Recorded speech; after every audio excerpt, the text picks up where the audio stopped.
Ce qui motive en fait l'association, c'est qu'à terme, plus personne ne soit exposé à des substances dangereuses. Cette situation est dramatique d'un point de vue sanitaire et environnemental. Ça fait 20 ans que je travaille dans l'association Génération Future. Mon action, c'est d'accompagner et d'aider en fait, les personnes riveraines ou les agriculteurs qui seraient victimes de ces produits. À l'association Génération Future, son objectif, c'est d'informer sur les dangers des pesticides et de promouvoir les alternatives à l'utilisation de ces produits, et donc notamment l'agriculture biologique, au travers de différentes actions. L'idée, c'est de rendre accessible cette information qui est un peu complexe sur l'expertise que l'on mène et de la diffuser le plus largement possible.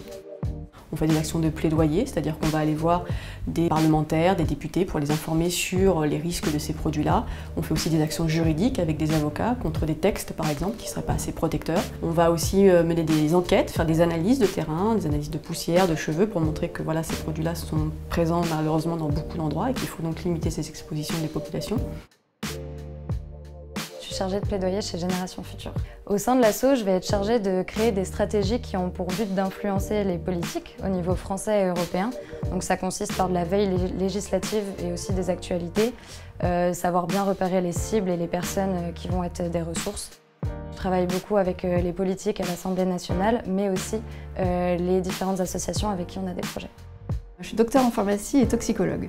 Alors au sein de Génération Future, je m'occupe de toutes les questions scientifiques et réglementaires. Ce que je peux apporter à l'association, c'est vraiment de mettre en évidence toutes les failles de la réglementation et d'apporter des arguments scientifiques pour convaincre, discuter avec les autorités sanitaires. C'est de vulgariser tout ça pour sensibiliser le grand public. Donc le message que j'essaie de porter, c'est clairement que ce n'est pas parce qu'un produit est autorisé et réglementé qu'il est sûr pour la santé humaine ou pour l'environnement. Je suis en charge des relations avec les adhérents donateurs et d'autre part, je coordonne les bénévoles de Génération Future et plus spécifiquement les antennes locales qui nous représentent dans les départements français. On a plus de 150 bénévoles et d'adhérents, on a 3000 adhérents à l'année.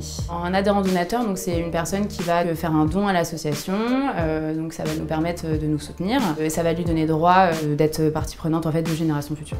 Je suis vraiment en contact régulier avec les relais locaux, qui soient vraiment informés régulièrement de tout ce qu'on publie, de tout ce qu'on fait, de toutes les actions. Je les accompagne aussi dans leurs projets, c'est-à-dire quand ils ont des interventions dans les médias, quand ils participent à des événements extérieurs, quand ils rentrent en contact avec les élus.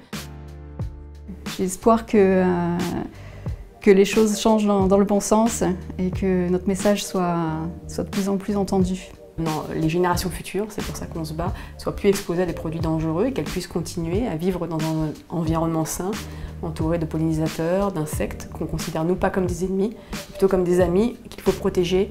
Et voilà, on espère que le combat que l'on mène, en tout cas nos enfants seront fiers de ce qu'on a pu faire.